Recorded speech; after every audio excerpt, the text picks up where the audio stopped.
This is my wolf, and I'll have the next 1000 days to survive the harsh seasons, find love, and create a family. But extremely harsh elements of nature and equally hungry rivals and wild animals will be watching my every move throughout the years. And if I make one tiny mistake and fail, there will be no turning back. This is simulating a wolf colony for 1000 days in WolfQuest, but our journey begins with the early breeze of the Yosemite alpine air blowing over a young confused wolf. This is Isaac, a wolf I created earlier and now dropped into the mountains with nothing but a half-empty stomach and dirty fur to get started. And so by stretching my paws exploring the unusually dry hill slope and taking in the air, I prepare for this very harsh journey ahead of me. But for now, it looks like our only worry is to kill a few elks to fill our belly, because I don't think the eagles here are an option for a quick snack. I'm sure they're judging me. But so I mustered up a confident howl to send me off to the search of food, and that's when I realized what I thought were my echoes was actually another set of howls far away. I was not alone, so quickly I followed my scent view, which is basically my wolf's senses of smell and scent I could use to follow different animals. Looks like the purple smell of deer comes from downhill. Unfortunately, my road was blocked by a pack of wolves, sniffing out the new wolf in the block from my pathetic howl earlier on. They look strong and cautious, and for a moment I thought maybe joining their pack could mean a stronger start. Circling me and keeping their distance, I sat my booty down and put my friendliest puppy face on to get accepted. Instead, I was replied with a bite straight to my hind legs. I broke free, but sustained a major heartbreak instead, and ran as quickly as possible away from them. This was their mountain, and random wolves can't just be lurking around, let alone try and join their family. That was the Needle Gang, and despite their smug howls of victory after pushing me away, I think our paths will meet again later on. But yes, some food is still due, and coincidentally the wolves overlooked the large pack of pronghorns that I of course started to chase down. Even so, I'm still an amateur, and lunging for the slowest one behind, I missed and instead dropped down a very steep hill, not being able to get up again as much as I wanted to. I am not off to a good start, but I'm grateful I didn't get hurt too much. In the distance though, I set my eyes on a pair of quarreling buck mule deers. Typical deers, I think they're fighting over whose antlers are bigger, but I'm more focused on whose meat chunks are juicier, as I took the sneakier approach towards them. In the heat of the battle, I go in for the attack. With a strong bite into the deer's thighs, it did not hesitate to return the favor with a hoof straight to my face. With that tiny window of pain, that slimy sneaky deer took off so fast he might as well be the Usain Bolt of the deer world. Nonetheless, an unfinished job for me, as I tracked it the best as I can up from the barren hillside down to the wooded plains and until my energy bar, well, you can see up here is decreasing very fast. It was pretty clear, I am not getting that buck for lunch, but it did bring me to this forest. One thing's for sure, I still need to hone and improve my hunting skills. Remember, there are increasingly difficult seasons I have to face soon, where food might even be non-existent, so I'll need to prepare quickly, and the woods here should have plenty of easier prey I could practice on. I began sniffing the area out first, getting to know the place and exploring a little bit. Our goal is still just to find some food, and slowly build up to 2 successful elk hunts, so I used the scent view and tried finding some prey. Instead, I picked up the smell of a dead rotting carcass from the X's in the air. I mean, it's not a 5-star meal, but it's easy food and won't run away from me or club me in the face. You know, because it's dead. Anyways, I followed the smell of death alongside a bunch of other aromas, pulling me deeper into the woods. That's when I found it. A dead elk amongst the bushes, but it wasn't alone. A cougar had claimed the meat pile first, clutching the carcass like a kid on Christmas Day and growling me away. I can't deny, I was really hungry and snooping around, tempted to maybe sneak in a bite. But the cougar didn't seem like the sharing type, and a young pup like me would not stand a chance yet. I had to continue on, finding a nice lovely creek and a refreshing drink, clean my muddy toes, even found a pair of coyotes horsing around the bushes. I thought I would like to find some love in this valley too. I say obviously hinting at a later moment in this video, but that won't happen if I don't get stronger. Right now I'm not a strong fella, but just a scent smeller, and that will change. I quickly pursued a trail of elk and mule, and on the way finding a stray bunny that I was actually able to catch. This was my first ever meal, and it didn't really fill my tummy too much, but this will help. The chase brought me to a very large herd of elk,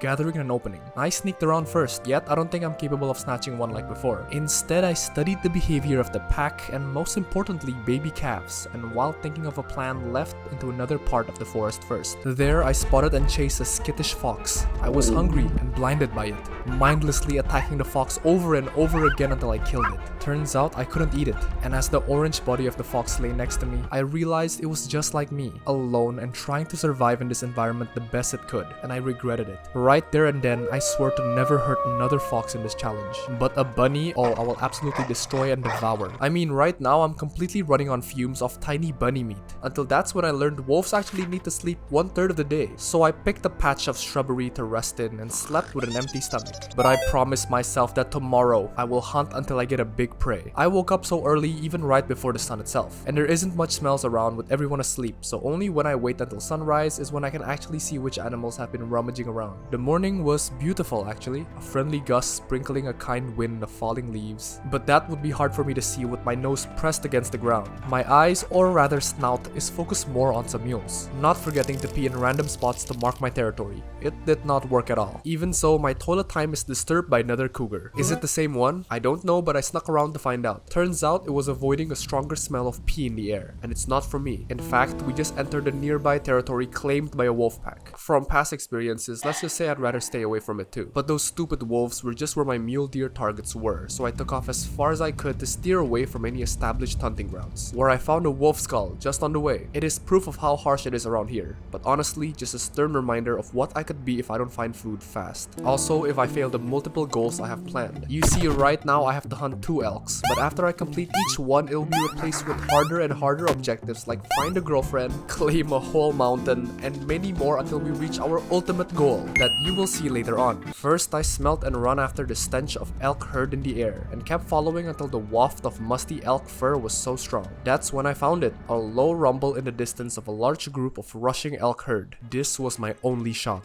I chased it down from afar, catching up to the herd as scattered trees mess up their speed. And from observing the previous herd, I knew the calf is always gathered in the middle of the pack. I locked in on a younger calf and inched my way towards it with every bit of energy I have to get my first bite. Yet, amidst the chaos, the stampede of adults behind come crashing and injuring my poor wolf, releasing the calf. It was confused, and I took the chance to latch on its front neck, overlooking one crucial mistake: a mother's love, with the mom stomping her hooves to shoo me away, but I reacted instead with running in different confusing directions, giving them a window to escape, but more importantly for me, exposed the much slower calf to another attack. Each time the mama coming back to protect her child, but with the herd panicked and disoriented, I was able to use the terrain to land bites after bites. Honestly, the mama gave me quite a spanking too, but lo and behold, after so many days, the elk succumbed to its wounds, falling to the ground, presenting us with our first successful hunt. It took me a while to get the mama deer to leave the body and join back at the pack. I mean, do I say sorry or But at last we can finally chow down on a proper meal. The eagles and crows thought it was an open buffet, but I didn't really care with the amount of meat I get to stuff in my face. Clearly I was excited, and with my stomach completely full and a little fox in the distance, the food was obviously too much for me. So I went uphill and let the other animals take a piece out of my hunt, keeping my distance to let the shy fox, staring at us the whole time, eat too. I'm a generous one, I know. The next days went by quick. Woke up to coyotes eating the carcass and trying to circle and intimidate me, but of course my aura is just overwhelming them away. Wow, the hunt really inflated my ego, huh? And I let the shy fox finish up on the remaining food. I took another nap and oh my god, the cougar is back. I figured that was my signal to get out of here, and from the map page, one area stuck out to me: the fossil forest. And my love for dinosaurs is enough to decide to go on a trip over yonder. Hey, maybe there's a future home out there for my lonely wolf, as I so oftenly am reminded of by distant howling from happy packs of wolf families. I get it, I'm alone. So I walked for hours, tracked up mountains and hills, and stumbled upon a cute little tree den. There's something about it. The open land looking downhill matched with the structure of a large fallen dry log as the moonlight shines itself over the arching roots. I knew that one day I want to raise my kids here. I will come back, but for now higher up we go, still headed towards the fossil forest, with distracting smells of pronghorns running around, a red star-freckled sky watching over us as we walk oh so calmly, and weirdly when I wake up from a snooze, a couple of bears just chilling nearby. They didn't hang around to chat. When I ran down over the mountain, that's when I sat down and was looking over the fossil forest. I mean, it was a valley of mostly dead trees and wooden debris, but after letting an injured fox know I mean no harm, tried asking it to play, but damn, am I ugly? I found a running herd of pronghorns. Can't say I didn't try to chase them down, but my goodness were they fast. Fast enough to bring me into a nearby wolf territory. I decided I still want nothing to do with it. A red one this time, different, but will play a serious role in our journey later. Yeah, take that. But I came here for the hunt, sniffing out a pair of estranged mule deers that I hunted. It stared me down for a little bit there, kinda scared me. Nevertheless, it is now a meal for me. Not an elk, but a decent meal and even better practice. I scouted for a nice place to stay nearby where this cluster of fallen logs would do nicely. Little did I know I will be waking up to someone rummaging my newly hunt. Oh my god, not you again. I approached the stalker with a growl, seemingly spooking it, but I don't think it's looking to back down. So I took a risk and lunged in for a bite, barely even breaking the cougar's skin, and it fought back alright. Oh my god, please don't chase me, I'm sorry, is what I would say if I was a loser, as I circled to bite it back, again doing nothing to it, but enough to steer it away. Back at my meat pile, a cute fox is munching away at it, running off when I get too close. Only when the cougar puts its focus onto to that very fox, I could not let it pick on the smaller guy, and I bite and bite the cougar to get it away for good. That's right, stay away from me, you stinky cat. I can't think of a better insult, I'm sorry. Anyways, I grabbed a little meat chunk and offered it to the scared fox and watched it slowly accept the offering. We'll be good friends. But as I snuggled up to rest for the night, I start my morning following a family of coyotes to a creek for a cool, refreshing drink. Finally, I picked up the teeny scent of warm, sweaty elk, and off I go, running all the miles to get closer. Even the cicadas are cheering me on the sidelines. Until I found it. The largest elk herd I've ever seen. We need this one more hunt for an elk, or I will not make it for the coming winter, and I am ready. First plan. When they're at a standstill like this, they can very easily gang up and beat me up, so I'll run around growling to set them into a panic frenzy. It took quite a while and they didn't seem scared at first. Honestly, I look like a complete weirdo. No, actually it took a very long time. Look, that's me trying to do a scary howl. Silly me. But eventually my weirdness did startle the pack and they took off together. It's a chance for them to escape, but for me it'll only make it harder for them to focus as I pick out a target. I go for a large juvenile calf, concentrating my bites on its hind legs to slow it down as I sprint all around them to sneak in a bite every now and then. Sometimes though careless enough that a hoof from mama got me quite good. Even so, without the pack and a final crunch to the neck, I got the teen elk down pretty easily. The game told me how much of a good boy I am after 2 successful hunts, but I wasn't too happy because our next goal is going to be the hardest one yet. To find a mate. They gave me some tips and tricks to get a girl, but I don't need it. My wolf here got moves, alright? You see, winter is coming, and there will be dispersed female wolves around looking for a protective partner I'll need to woo and eventually wed as my dear wife. There are many steps in between, but let's not worry about that at the dinner table. During this beautiful night, howling will be replied by lots of females as you can see from the minimap. I'll get girls, right guys? I'm not weird. Anyways, the little fox has been following me, I think starting to trust me a bit more, and some coyotes had already started eating my goobles, so I'll just go and sleep to get my lovable game face on. And the thought couldn't escape my dreams, dreaming about finding my one true love, us seeing all the sights together, making mini Keenling wolves and raising them. And wait, what? What's with the bear? Anyways, I woke up in the middle of the night and had to shoo some naughty coyotes eating away at my hunt until a winter storm blew over again, blanketing the ground into a snowy landscape. A cold, lonely night needing some warming, like the girly wolves I'll be searching for tonight to try and mate. And with a warning bite from a coyote, I'm set to my expedition for romance, following the howling of females in the distance, which is, totally like dating apps for wolves, but swiping in the form of picking which howls sound better or closer, not forgetting to howl back to tell them I'm in the market too. The quest brought me higher into the blizzardy and colder mountaintops, with some delicious deer scattering around to hide too, but I'm here for love, following the strongest howl reply after my own. Instead, in the distance, what I thought were a big extra hairy potential wolf partner were just a couple of bison. Yet to my surprise, 2 equally curious, beautiful dark-furred ladies came to check me out. Now it's time for me to put on a show. One of them showed their belly to me, so I expressed myself with a manly role of my own, remembering to always wag my tail to show them I'm chill and fun like that. Clearly only one of them is feeling the jiggies I was giving more than the other, so I approached her and started more intimate interactions. Okay, don't just roll again, gosh, act cool. We put our snouts together and felt a spark. She was clearly excited, and after playing with each other quite a bit, I've made a strong enough impression that we've built a little courtship between us. At this stage, we'll learn each other's personalities, abilities, and just get to know each other and figure out if we're a perfect match. But I personally think I already see a fitting mother behind her twilight eyes. Everyone meet Betty. We started a new day as friends getting to know each other, waking up all happy. She wags her tail and I do an excited rollback. It's a happy morning, despite her not really caring about my beautiful peace dreams. In this very frosty morning, our goal is to hunt together or just chase stuff endlessly for fun, learn each other's personalities, and build a strong bond to hopefully be compatible with each other. As you can see from this bar here, to start, I think sniffing out a first meal would be good since Betty's probably hungry. So I found a bunny that I so impressively grabbed and I gave it to my sweet Betty to eat. She's got that early honeymoon phase shyness at the beginning, but eventually come around to accept the little snack. She loved it. With her excited, I set the course of the date to a bigger meal,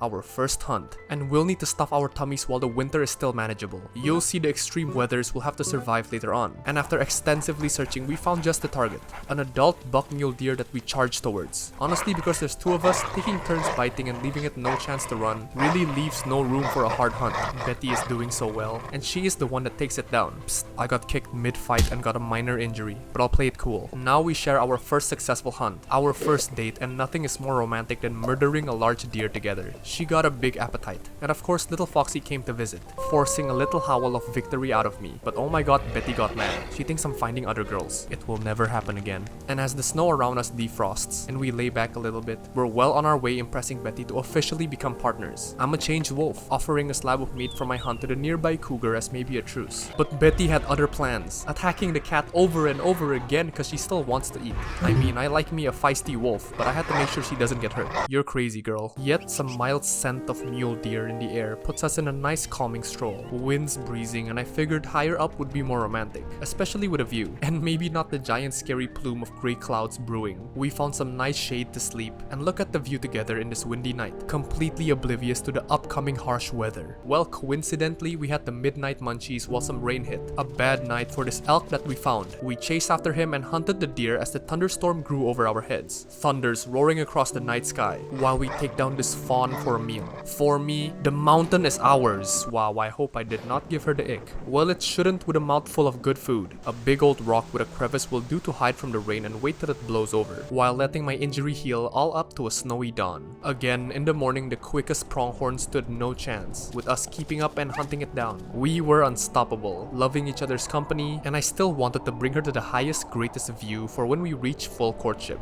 In my head and the map, I thought maybe the burn is the place for that. The journey took us a while to reach, catching and sharing bunnies and bonding over mediocre creeks. Time flies, and we were getting close to the burn. What met us there was a horizon of saplings, a forest of baby trees stretching miles apart and covered in snow. I think this is the burn, taking Betty to roam and see this beautiful orchard. I mean, even the eagle knows I'm smooth with it. And a place as beautiful as this will to no surprise be already claimed by a wolf territory. The Needle Gang. Remember the group of wolves bullying me literally at the start of the game? That's them. And I approached with caution. We were so close to the summit and I'm not about to stand down. Well, that dream was cut short when we encountered a pack from the Needle Gang, surrounding Betty and me already in an aggressive stance. I didn't make any sudden moves, reading the situation, as the pack are circling both of us now. My choice was to urge Betty to sprint for an escape, but the wolves did not seem keen to let us go. We ran quickly as to leave their territory, and it looks like that was enough for them. Their howls marked their warnings to stay away once more. You're safe with me, Betty. Oh, I hope I don't come across you again, Needle Gang. Well, since the burn is ruled by the needles, I chased some deers away into a clearing that is still in Needle Gang territory. But Betty reassured me that we could sneak over, not forgetting that we're still so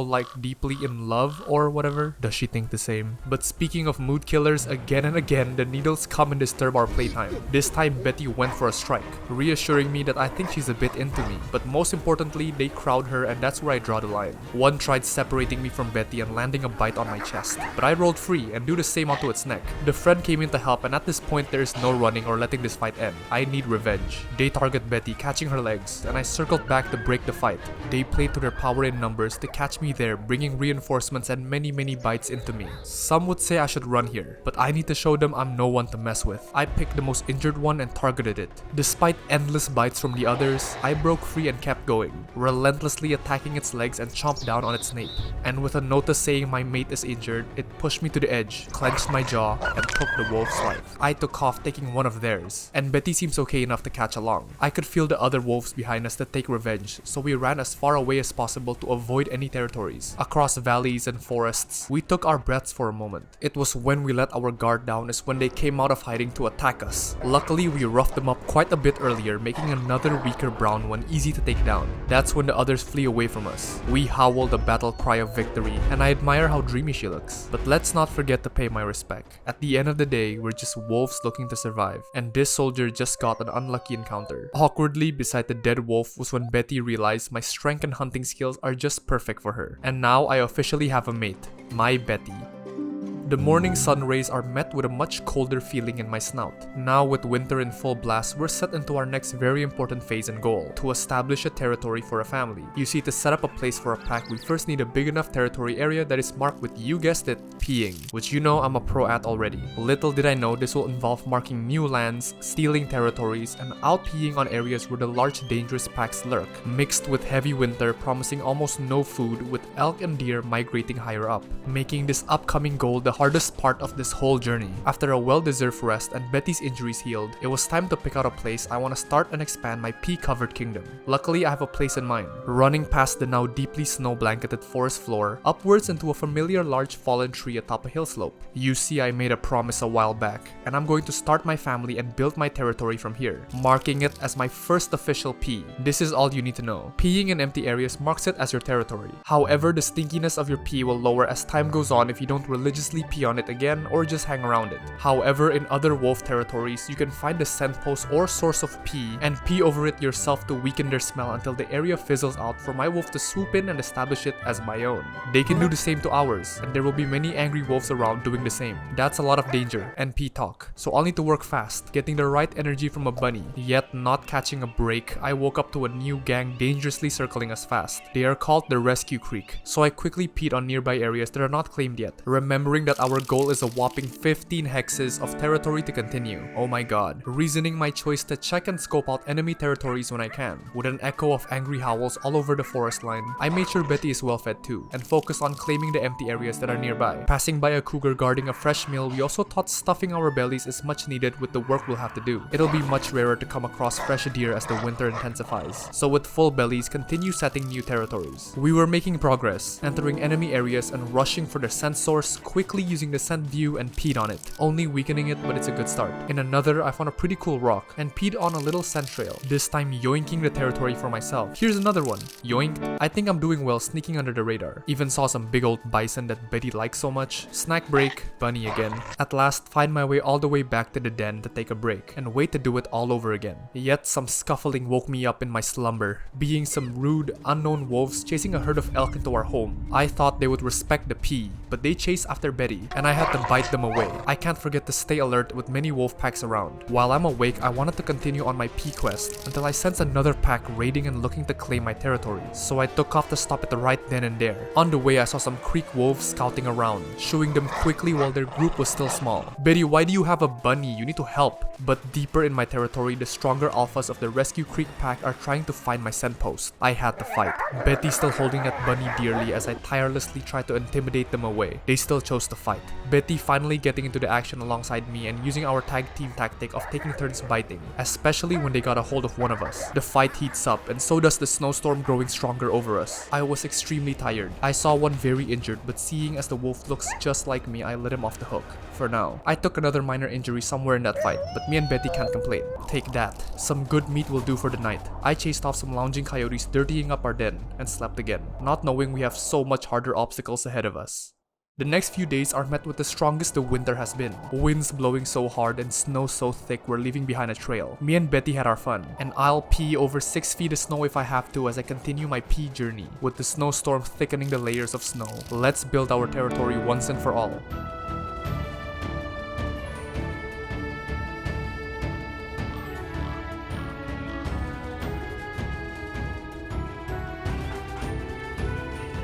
Whoa, that was close. I didn't see the edge over the snow. What kind of wolf would pee there? Okay, anyways, we made some great progress and got myself a bunny to eat. There was some howling in the distance too. Is someone stalking us? But I was right feeling like someone was watching us. Oh no, an ambush. This time the group of wolves bringing much more in numbers, and we knew how it would turn out for us if we chose to fight this time. Running uphill, luckily into a nearby territory we marked earlier, hoping they will turn away thinking we have a large pack waiting. And they took my bluff. That was even closer. But you know what? I liked it up here. Waking up to a beautiful azure night sky that I need to take a closer look at. So I tried a rather difficult climb up with Betty and maybe I can jump it. Oh my god, no.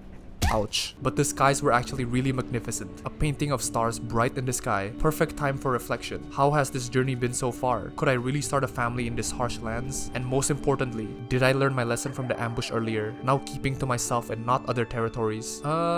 Nope.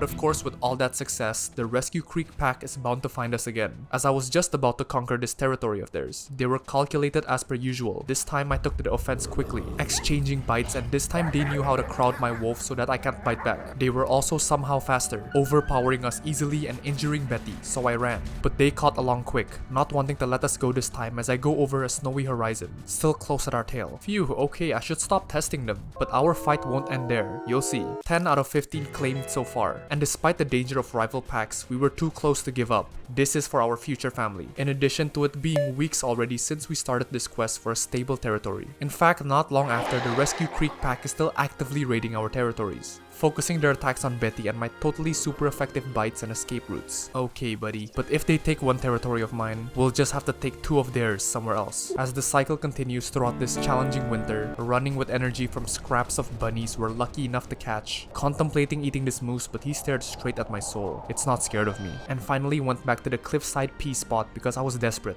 marking this dangerously steep pea spot as mine. The rest of it was a blur. I didn't know if I caught a snowflake in the eye, but I peed everywhere. Even got the chance to find and hunt a lucky mule deer. That was until the pack attacked one last time. I was super tired and honestly had enough. I couldn't escape and wasn't planning to anyway. I was either going to fight or die trying. Unfortunately, Betty suffered a major injury this time, and as you may know, that oftenly puts me over the edge, killing one of the striking wolves. Betty will survive for now, and when the adrenaline settles, I come back to pay respect to the dead one. The afterstorm of this battle comes quickly, not knowing that after a peeing spree, I was about to approach the last pea needed to establish my territory. Oh my god, finally. We now get to name our pack and super excited for spring. I named it the butterflies that we are about to see coming after this cruel winter, the swallowtails. Our quest right now brings us to a search to find a den, and nothing brings me more joy than seeing the snow finally melt beneath my feet. It's time to start a pack. I took time to breathe in the nice air passing by the frosted creek and headed back to my den, up my now defrosted hill face welcoming me with a nice yellow grass and my large rooted den. The game asked me to officially claim this one and I never clicked so fast. You see, in the early stages of raising a pup, they will be so tiny and defenseless and vulnerable to many predators. This open tree den is more risky with eagle attacks but less places for cougars to hide, and you know I have history with cougars, so I didn't hesitate to make this dirt hole under a giant fallen tree the place for my first pups to be born. But before that, I have some perks to upgrade my wolf a little bit. As I age into a full-blown adult, I have the option to become more powerful, run longer and much faster, get like super fit. But no, I'm going to be a dad. So I took the perks that would make me a good one for my kids, like young prowess making me more intimidating for competitors or predators, strength to protect, and fun parent to get more points socializing and playing with my pups. I'm a cool dad like that. Little did I know parenting is going to be so gosh darn hard. But to start, I've now got itty bitty pups. I'll leave how we made them and the naming process between me and Betty. And it's time to introduce you to my children. Look who's an excited wifey. The first babies out are the girlies, Lily and Elise, with a lighter coat of brown. Oh my god, look at them. And here to watch over them, the brothers, we got Solon and Iso, strutting out their dens for the first time too. Behind them is Sable, with darker brown tinge than his siblings. It looks like we got a tough one like his mother. And last but not least, Spoingus. He's just being Spoingus, but we love him. There are a lot of rules to follow here, but all you need to know is that my pups age now, they can only eat semi-digested sludge that I'll be regurgitating out, and I can woof and bark out commands to basically get them to follow me or hide to safety, the best they can. Obviously, they're very vulnerable, especially with wandering ones like Elise here. Come back please. I'll play with them a bit, but now our goal is to raise my puppy's age and size to be ready for migration, which you'll see the horrors of that journey for later. But right now I took time to take in the nice view and have this good family moment, before it's time to actively hunt big preys again, as I give them a little bunny snack before planning to go away. I'm going to be out for a while, so it'll be a solo mission this time because I need Betty to protect the children. And so I start running around the now green alpine mountainscape, a slight smell of honeydewed grass hitting my snout as I look around for food. I've really missed this, especially finding a good buck to chase and just happy to get back to hunting. This one is a runner, bringing me across the far lands and right back to the burn, but of course unmatched with my wolf stamina and eventually tire out for me to take it down. I stuffed myself with a face full of deer and also peeing to take the territory for myself. And yes, we still have to maintain our scent and territory throughout, making sure to take a slab of meat to bring back to Betty. Wow, I really do feel like a breadwinner. I took the far journey back to my home, and other than, again, a kinda creepy moose staring at me, I got home pretty quickly. Look at my babies, so happy to see their papa home, providing them with fresh deer chunks. Whoa, Elise, Why are you so emo? Here, some meat. Okay, we got a dreamer here. Lily, on the other hand, has a little stick to play with, but to her it's probably a giant monster killing sword. So let's let her live that fantasy. I told them all to go inside and sleep because I'm exhausted, seeing Iso dropping his stick, looking up to his sister Lily. But fleas. Okay, I'll be honest, I've been too protective and telling them to go inside all the time. And by doing so, fleas is becoming a problem. To prevent fleas becoming too much of a problem and having to move dens, I'll have to let them play outside more. So Betty, sorry but no adventures right now. I hunted another deer, bring it back, and confront Solon with a mystery bone he'd found. Lily and everyone else seems to be getting along well too. And this cycle pretty much continues to make sure food is always available for them and our territory stable, sometimes mixing it up with pronghorns for a variety of meal, grabbing one high up in the mountain terrains. I was reminded how beautiful the sights are, and really wanted to show my pups up here one day, but a storm of bad news hit me when I sensed that Lily is sick. I got home fast and oh no, my poor Lily. She's weak and now can barely get up. Right now, being around her and socializing will help her get better, but there is no guarantee. I pray she gets better. On top of that, I have to go out for a food run every now and then. These little monsters have a huge appetite, I swear, and playing with them oftenly too, because one day I'll train these guys to be strong warriors. Sable? Okay, you're alive, thank God. Gosh, being a dad is stressful, and the flea levels getting high is not helping with that. We might have to change dens soon if the fleas get too bad, and that's going to be a dangerous moving day. With the kids getting restless and Sable still laying down like Count Dracula, I played with Lily to make her feel better, and honestly, I can't bear to see her weakly walking. I wanted to prepare to move to a new den tonight, but carrying Lily's sickly body, maybe not tonight. Instead, leave some time to let our other pups grow bigger and more independent despite Lily struggling. So to get them fattened up, I go out for another hunt, come back to the cliffside spot to pee my territory stronger. Even found a family of bear with 2 cubs. Luckily for me, they seem to be more skittish. Needless to say, I got a good deer down, and bring another slab of meat back. Lily, oh my god, I cannot. Well, so far the kids are growing up super well, and food doesn't seem to be a problem so far. They seem to be enjoying the pink slime I'm puking out. But like all good things, something dangerous out there is looking to take it all away from me. It's an eagle attack. I frantically scanned the skies to spot the threat, and gotcha, a large eagle soaring to pick up my babies that I warned with growls. But to no luck, it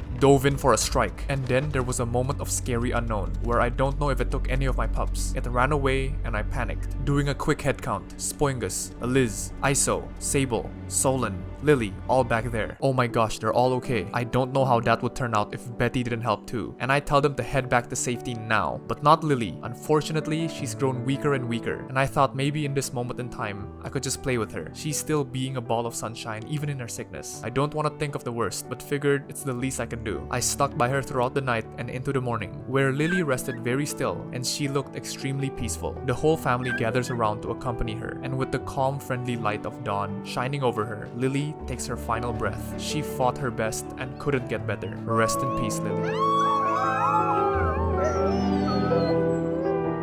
Having a large litter of pups like mine usually means unavoidable death on some of them, but I would be lying if I said this doesn't hurt so bad. I saw the closest to her, still trying to play with her and don't want to leave, so I made a hard decision. With this death and irritating fleas, it's time to put this place to rest with Lily and move to a new den for a new environment. A risky trip, but I think it must be done. The move to a new den starts now. I barked the family together and started to move downhill. I have a den in mind that is nearby and just over the forest line. It took a while, but the kids found their confidence running through new grass. Different from me where I go quite slowly, picking up Iso too because he's kinda falling behind. I trust Betty with the others, and extra careful because the risk of losing a small pup in this forested undergrowth can be very high. Thankfully though, made it down safely, and let the others rest while I dig out our den deep enough to fit all my pups. For now, I'll let them settle in first and not get too comfortable. We might be safe from eagles here, but coyotes and cougars might be more common. It's been a while since it's just the 2 of us, Betty. Romance. But I have one last thing to do before the night. I run quickly up the hill back to my old den and just stood by it. It was my goal from the start of this journey, keeping my promise of making it the birthplace of my pups and the resting place of Lily. I stayed where her body last rested, and her little wooden stick laid there in the soft grass. And on this particularly starry night,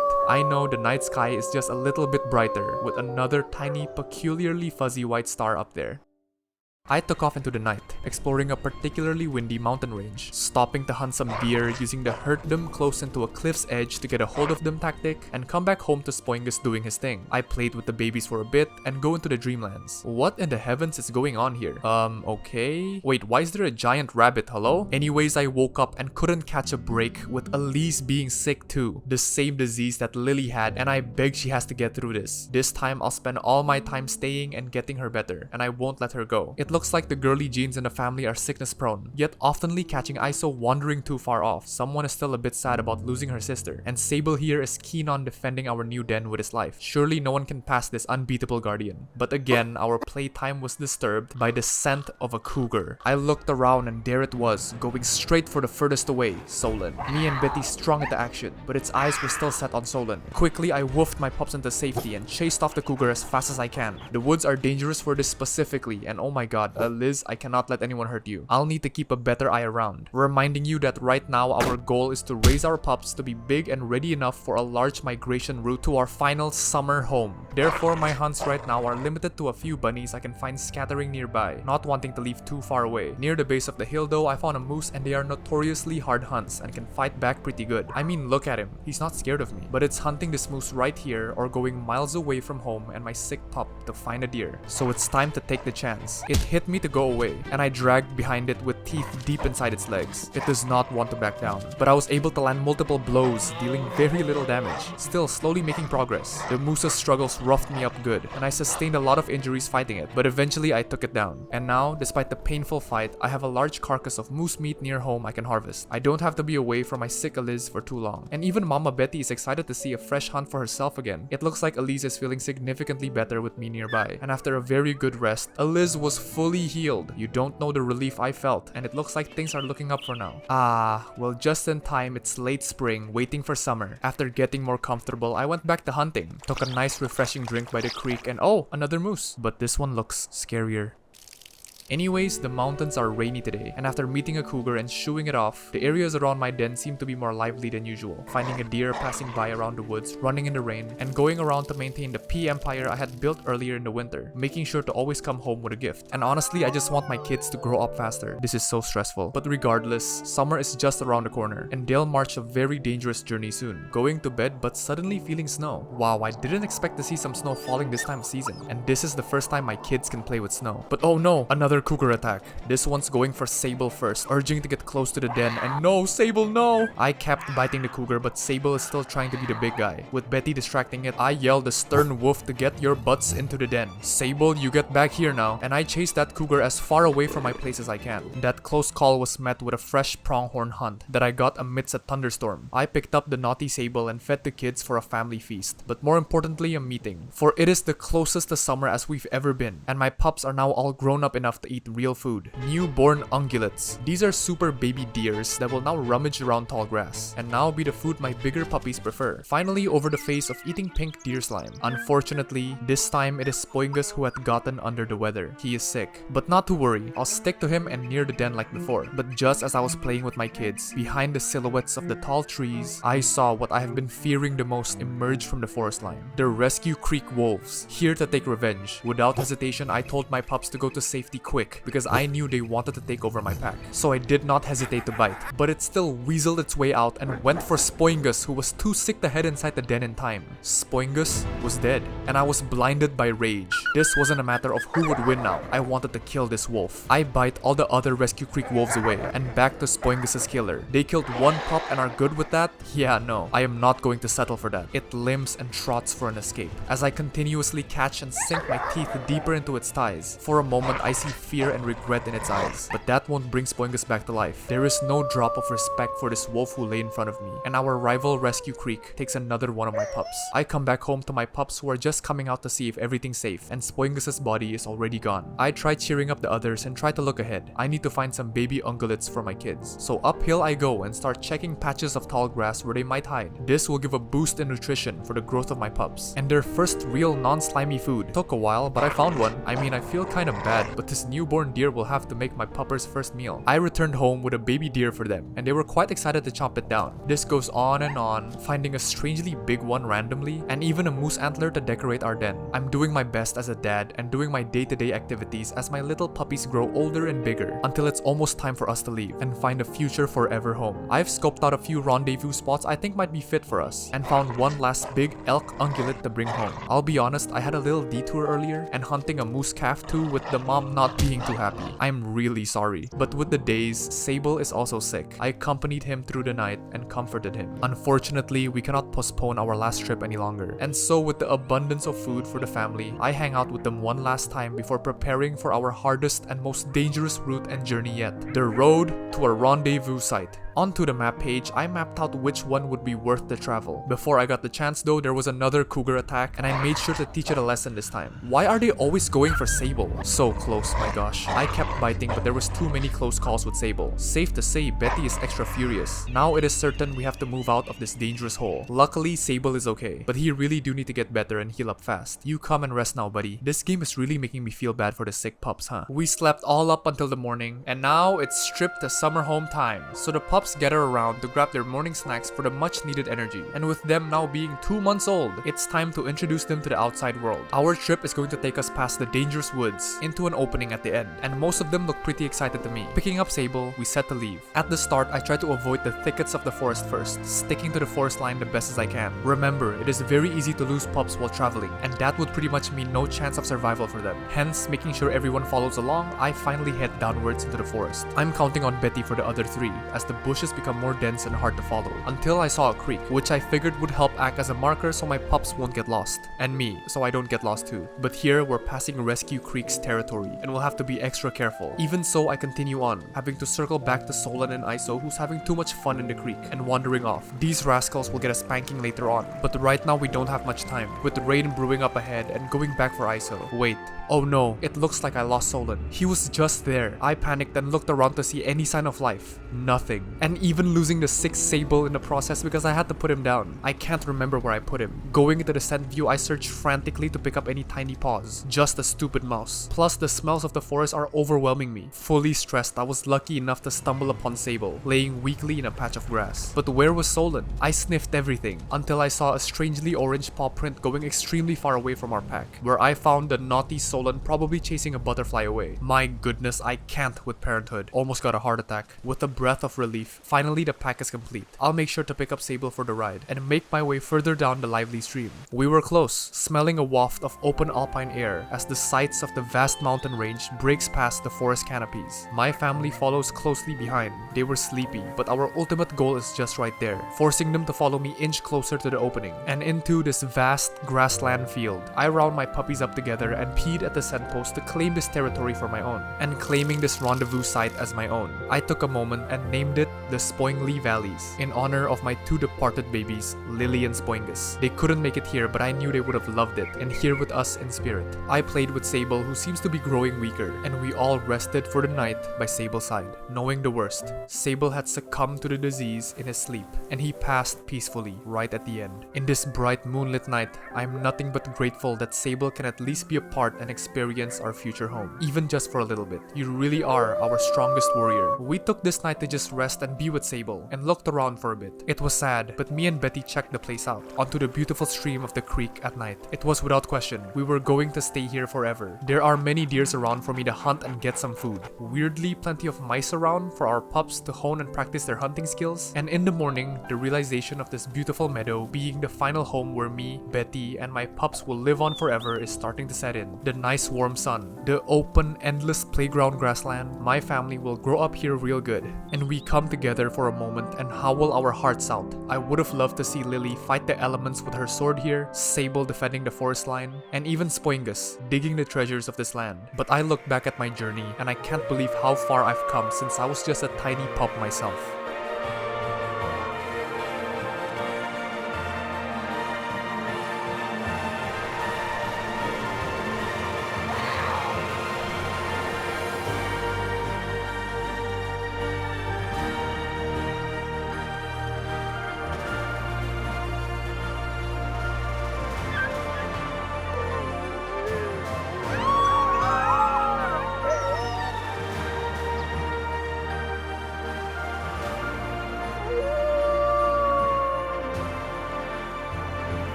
Thank you so much for watching and joining me in this amazing journey. Goodbye and subscribe.